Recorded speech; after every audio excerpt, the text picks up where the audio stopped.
halal.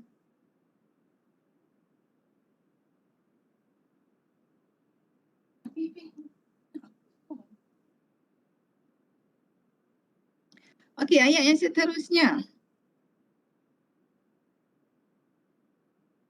Okey, siapa nak baca?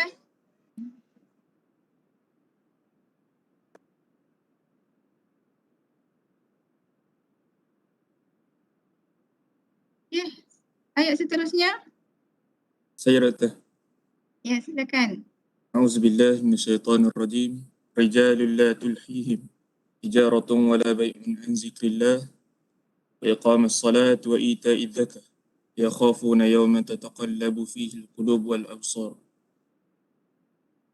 Maksudnya orang-orang yang kuat imannya. Ibadat itu dikerjakan oleh orang-orang yang kuat imannya yang tidak dilalaikan oleh perniagaan ataupun berjual beli daripada menyebut serta mengingati Allah Subhanahu Wa Taala. Dan dirikanlah sembahyang serta memberi zakat. Mereka takutkan hari kiamat yang padanya berbalik-balik hati dan pandangan. Surah An-Nur ayat 37. Okay, terima kasih Syahid. Bagus sekali. Gaya pun gaya boleh bagi khutbah lagi.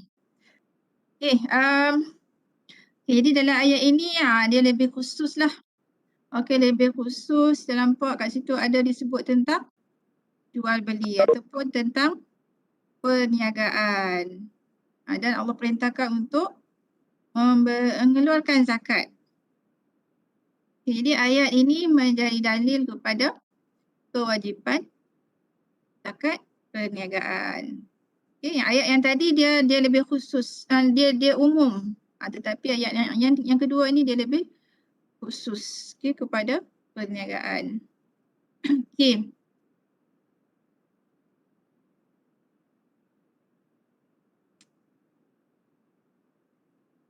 Okey, ini dia daripada hadis lah.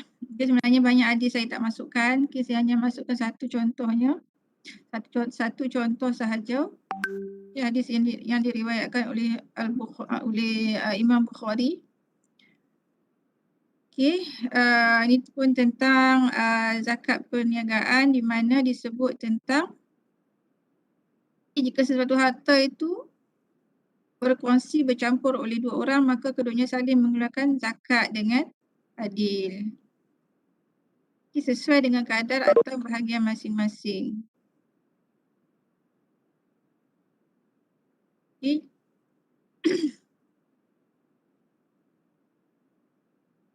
Okey, kita lihat kepada syarat zakat perniagaan. Hari itu kita dah pun bincangkan tentang syarat-syarat zakat harta. Okey, sama je lah, lebih kurang sama je. Cuma bezanya di sini, okey, dia ada niat berniaga. Itu baru dikira sebagai zakat perniagaan. Kalau seseorang tu tidak berniat untuk berniaga, maka dia tidak melakukan perniagaan. Mungkin dia melakukan apa, sedekah ke apa kan. Ya, jadi bila ada niat berniaga, maka dia menjadi zakat perniagaan lah. Sekiranya dia hanya ada harta. Okey, ada pendapatan, tetapi pendapatan itu bukan hasil daripada perniagaan. Maka dia bukan jadi zakat perniagaan lah. Mungkin dia jadi zakat zakat pendapatan. Okay.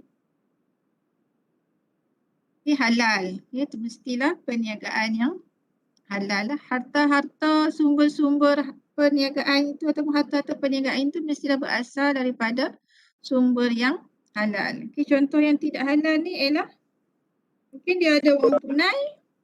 Wang tunai itu disimpan dalam akaun konvensional. Okey, jadi setiap setahun ataupun setiap bulan dia akan dapat faedah, interest. Maka yang faedah ataupun interest itu mestilah ditolak.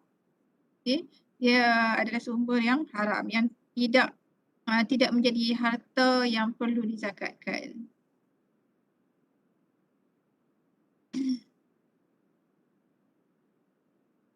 Okey, yang ini saya rasa semua dah jelas dah ni. Tak perlulah saya nak terang lagi. Okey, jadi macam mana kita nak kira zakat perniagaan? Apa yang menjadi panduan pada kita? Okey. Macam mana kita nak kira harta-harta perniagaan tersebut yang tertakluk kepada zakat? Okey.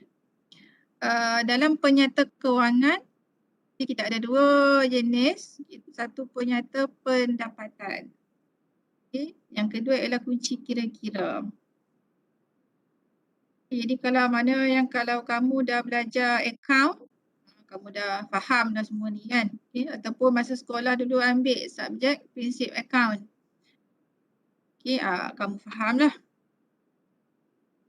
Okay, jadi penyata pendapatan dia berkaitan dengan untung rugi. Jadi kita tak lihat kepada untung rugi dalam mengira zakat perniagaan. Sebab kadang-kadang pada tahun semasa syarikat itu, kalau kita tengok kepada penyata pendapatan dia rugi. Okay, sebab rugi ataupun untungnya satu perniagaan tu dilihat kepada hasil dan juga perbelanjaan dia. Okay, kalau hasilnya lebih tinggi daripada belanja, maka dia akan untung. Kan? Jadi tetapi dia ada aset yang banyak. Okay, tunai dia mungkin banyak. Stok dia mungkin banyak. Jadi kita tak boleh nak tengok kepada penyata pendapatan dalam mengira zakat perniagaan. Okay, kita kena lihat kepada kunci kira-kira. Apa yang ada dalam kunci kira-kira? Okay, dia menunjukkan tentang aset, liability dan modal. Okay, sesuatu perniagaan itu.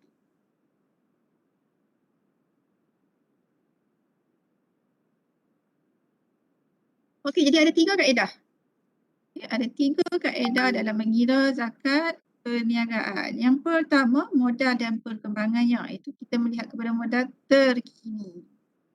Okey, kaedah ini kita digunakan oleh dia lebih sesuai kepada institusi kewangan dan perbankan Islam, kepada takaful, syarikat berhad. Sebab apa? Sebab dia tidak mempunyai pengkelasan aset semasa dan liability semasa dalam penyata kewangan mereka. Okey, jadi menurut kaedah ini, kaedah yang pertama, dia punya formulanya ialah equity pemilik campur liability jangka panjang. Okey, tolak aset tetap, tolak aset bukan semasa dan tambah ataupun tolak pelarasan. Itu kaedah dia. Jadi dia tidak menggunakan aset semasa dan liability semasa dalam formula untuk mengira zakat. Okey. Okay, kaedah yang kedua itu kaedah modal kerja. Okay, dia melihat kepada berapa jumlah aset semasa bersih. Sekiranya jumlah aset semasa bersih mencukupi nisab dalam tempoh satu tahun ataupun dalam tempoh haul itu, maka barulah dikenakan zakat. Okay. Jadi zakat dikenakan ke atas aset semasa bersih. Jadi kaedah pengiraannya ialah aset semasa tolak liability semasa. Okay. Kemudian sekiranya ada pelarasan, item yang perlu diselaraskan. Okay, jadi kaedah ini sesuai untuk enterprise, koperasi, syarikat sedia berhad, di mana mereka mempunyai pengkelasan aset semasa dan liability semasa. Okay.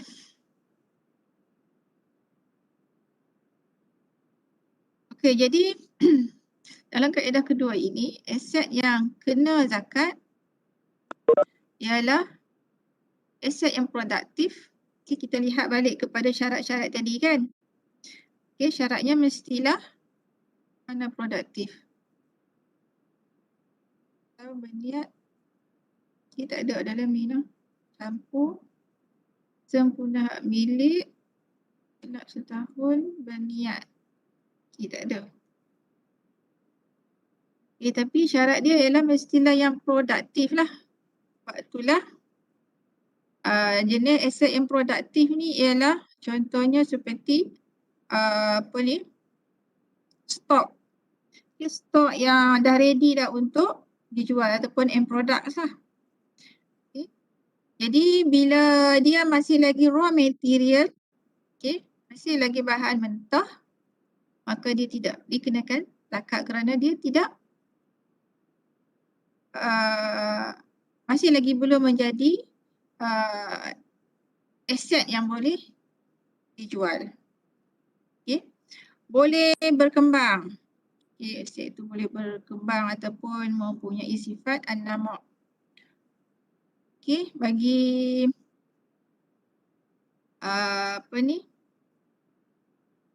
stok lama. Mungkin dia ada stok yang dah expired. Tidak dikenakan zakat sebab dia tak boleh nak dijual, dia tidak ada nilai lah, dia tidak menjadi aset yang bernilai lah. Dia tidak produktif lah yang tu. Jadi itu aset-aset yang kena zakat. Fixed deposit bagi yang di akaun Islamik lah. Kalau akaun akaun Islam bagi fixed deposit dia lebih kepada akaun pelaburan lah. Selalunya dia tak gunalah istilah fixed deposit. Bila sebut istilah fixed deposit ni dia merujuk kepada konvensional, simpanan tetap. Kalau bank Islam dia guna istilah akaun pelaburan.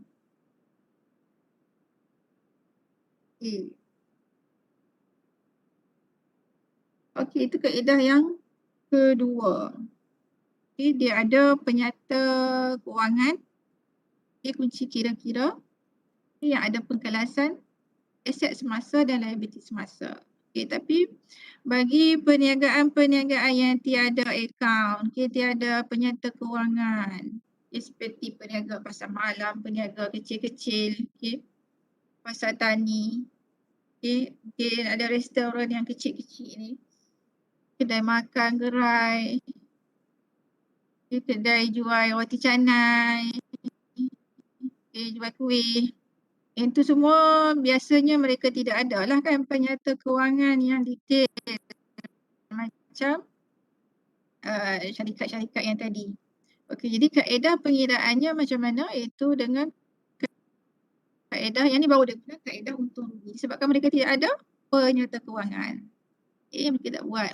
Dia kaedahnya ialah dengan hasil jualan tolak kos ataupun belanja perniagaan mereka.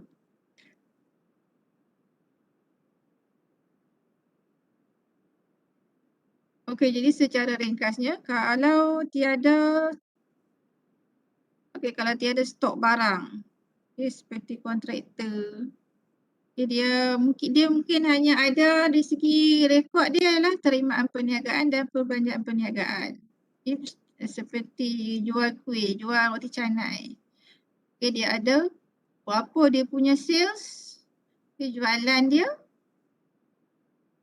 dan berapa dia dapat, berapa dia punya kos. Dia hanya ada keuntungan saja. Dia ada rekod keuntungan dia, rekod untung ataupun rugi. Jadi pengiraan dia macam tu sajalah. Dia punya hasil tolak belanja. Tapi kalau yang ada, dia boleh guna kaedah yang kedua tadilah. Kaedah syar'iah itu aset semasa tolak liability semasa. Pelarasan.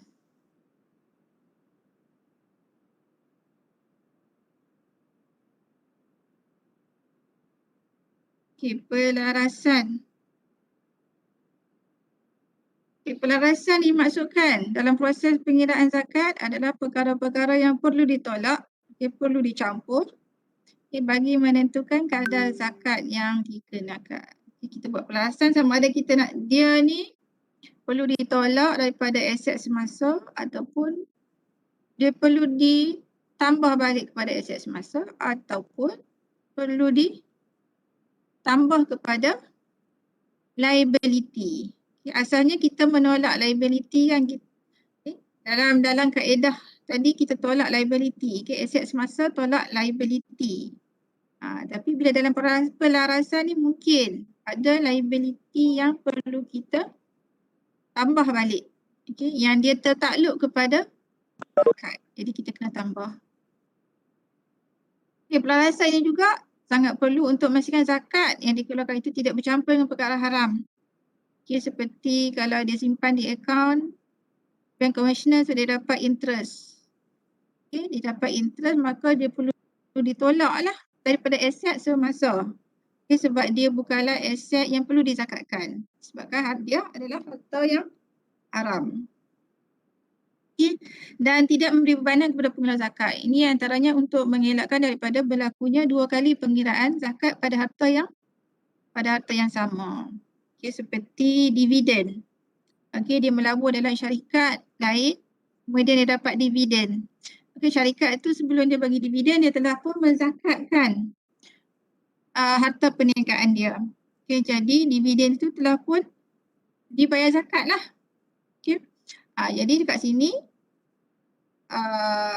dia perlu tolak lah. Dia tak perlulah nak kira lagi dalam harta dia. Okay, jumlah dividen itu ditolak daripada aset semasa. Okay, supaya tidak berlaku dua kali zakat ke atas harta yang sama. Okay, ini lagi kaedah pelarasan tu. Okay, sama ada ditolak daripada aset semasa atau dicampur, ataupun dicampur kepada liability semasa. Kenapa dicampur? Kerana item tersebut merupakan harta yang perlu dizakatkan. Okay. So, ni di antara yang perlu ditolak daripada aset semasa. Okay, barang-barang yang tidak wajib zakat boleh sebut tadi lah barang-barang yang haram, hasil yang haram, riba, judi, arak. Okay, kalau dia perniagaan dia, contoh kita ada perniagaan kan yang jual, yang jual arak juga kan. Okay. Jadi dia kena kira stok arak dia berapa, so dia kena tolak lah daripada stok dia, daripada aset semasa dia. Ini bukan milik sempurna. Okay, seperti bayaran deposit air, deposit telefon, tidak ditolak kerana bukan milik sempurna. Okey, yang ini semua ni saya ambil daripada Pusat Zakat Selangor. Okay, you boleh tengok, okay, boleh pergi ke website Pusat Zakat Selangor. Okey, penghutang kewangan iaitu wang yang dipinjamkan. Ia akan dikenakan zakat kepada si peminjam lah. Orang yang pinjam tadi, dia sebenarnya harta itu dia yang kena kira zakat. Dia kena campur dalam dia punya harta untuk dikira zakat. Okay, sebab orang yang memberi pinjam tadi, dia tidak memiliki harta duit tadi kan. Jadi dah berpindah milik kepada peminjam. Okey, tiada item yang dizakatkan dua kali, saya dah sebut dah tadi.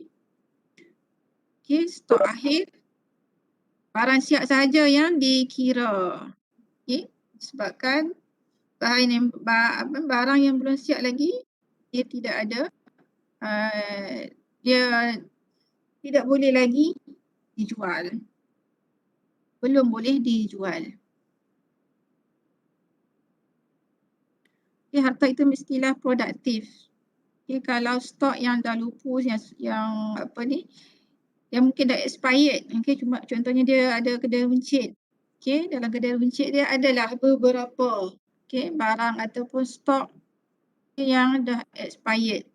Yang itu pun perlu ditolaklah daripada stok dia. Tabung-tabung yang bersifat kebajikan, seperti tabung khairat dan pendidikan yang terdapat dalam aset semasa akan dikecualikan daripada zakat. Jadi boleh ditolak lah kalau tabung ni. Okey, dicampur semua bentuk sumbangan yang diberi kepada akhir haul. Dia perlu dicampurkan semula ke dalam harta semasa. Kerana harta semasa tadi masih lagi perlu zakatkan. Okay, kecuali daripada tabung kebajikan. Maksudnya kalau syarikat itu dia memang dah peruntukkan dah. Dia dah buat dah satu tabung khusus untuk derma. Maka tabung itu dikecualikan daripada zakat. Tidak dikenakan zakat lah. Okey, yang terakhir penyelarasan yang terakhir dicampur kepada liability semasa. Okey, pada asalnya dalam pengiraan aset semasa tolak liability semasa. Jadi liability apa yang boleh ditolak? Liability semasa yang boleh ditolak adalah ianya bersifat operasi sahaja, iaitu seperti pemutang perdagangan. Okey, kos operasi. Okey, cukai. Itu yang boleh ditolak. Okey, jadi perlu dibuat pelarasan lah. Okey, bagi item-item yang tidak dibenarkan ditolak. Maknanya item-item, keempat-empat item ini dia kena zakat. Okay, sebab tu dia tak boleh tolak daripada liability semasa. Okay, jadi item ini dia perlu dicampur balik lah. Okay, bila pelarasan kita kena campur. Okay. Bukan berbentuk operasi perniagaan iaitu financial loans, dividen yang dicadangkan, overdraft, okay, pajakan kewangan. Okey. So ini contoh lah. Okey, contoh pengiraan. Okey, contoh pengiraan berdasarkan aset semasa tolak liability semasa. Okey, apa dia aset semasa? Cash. Okey, tunai. Okey, tunai di bank, tunai di tangan. Okay, stok akhir. Okey. Trade debtors, itu adalah aset semasa. Kemudian less, ditolak dengan liability semasa, trade creditors. Okay. Operating expenses. Kemudian ada adjustment. Okay, sekiranya dia ada bagi donation in last quarter. Tadi dan dalam nota tadi sebut dicampur balik. Okay. Personal drawing, ini pun dia guna duit syarikat untuk persendirian kan. Itu pun menjadi harta perniagaan yang perlu dizakatkan. Okay. Obsolete stock. Okay, tolak daripada current asset. Okay, kemudian so kiralah berapa, kemudian dikadarkan dengan kadar zakat iaitu 2.5%. Dan sekiranya pemilikan syarikat itu, perniagaan itu bercampur antara Muslim dengan non-Muslim, so dia kena kiralah berapa peratus Muslim. So kalau Muslim 100%, so tak perlu nak darat dengan apa-apa dah lah. So yang ini je lah yang akan menjadi jumlah zakat yang wajib dibayar oleh perniagaan ini. Okey. Okey, yang ni saya tak nak terangkan. Okay, sebab yang ni saya ingat kamu baca bila kamu nak menjawab, cuba untuk buat pengiraan, so kamu akan baca. Okay, sebab dia simple dan maklumatnya sangat mudah untuk diperolehi. Di website, kebanyakan website zakat negeri semua ada. Okay. Dan yang agak detail, zakat Selangor, wilayah, okay, sangat detail informasi mereka yang disediakan dalam website mereka. Okay. So ini antara contoh lah saya bagi kepada kamu. Okay, seperti ZNK pun ada juga. Okay, dia ada jenis-jenis zakat. So dia ada terangkan jenis-jenis zakat tersebut dan juga pengiraan, dan sekiranya nak dan dalam website ni sendiri pun ada kalkulator zakat, okay, untuk mengira zakat. Tapi sebelum kita nak guna kalkulator zakat, okay, kita perlu faham dululah bagaimana konsep pengiraannya. Okay, zakat simpanan kamu boleh tengok juga di Johor. Okay. Zakat takaful, okay, boleh baca dalam lembaga zakat Selangor. Okay, zakat KWSP pun, okay, saya tak terangkan dah. Okey, apa yang saya nak? Okey, dalam ni saya ada tulis nombor nombor 1, 2, 3. Okey. Jadi ini mewakili nombor kumpulan kamu. Okey, jadi saya nak minta setiap kumpulan lah buat dalam kumpulan. Okey, ikut nombor tu lah, tapi mana-mana yang rajin, kalau bagus kamu cuba buat semualah kan. Kalau tidak nanti kamu akan dengar kawan kamu present. Okey, cara pengiraan yang mereka buat lah. Okey. Jadi ada 11 soalan di sini. Okey, setiap kumpulan akan buat satu. Okey, satu pengiraan. Okey, cuma saya nak minta yang untuk ini okey, untuk zakat ni, zakat simpanan saya nak minta dia buat 2 kaedah pengiraan. Okey. Begitu juga yang lain-lain, sekiranya kamu search tiba-tiba ada 2 bentuk pengiraan, so kamu present saja kedua-dua cara ataupun ada 3 cara ke. Okey. So yang ini yang zakat simpanan memang di Malaysia memang ada, yang setakat yang saya tahu ada 2 kaedah pengiraan lah. Jadi itu pengiraan baki akhir, berdasarkan baki akhir ataupun berdasarkan baki terendah. Okey. Okey, dan ini okey, yang terakhir ialah kumpulan yang terakhir tentang zakat perniagaan. Okey. Itu sajalah untuk petang ini.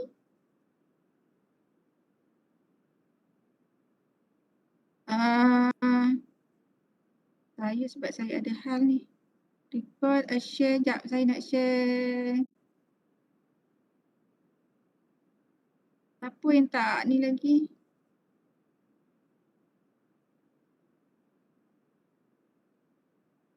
Ramai lagi tak scan.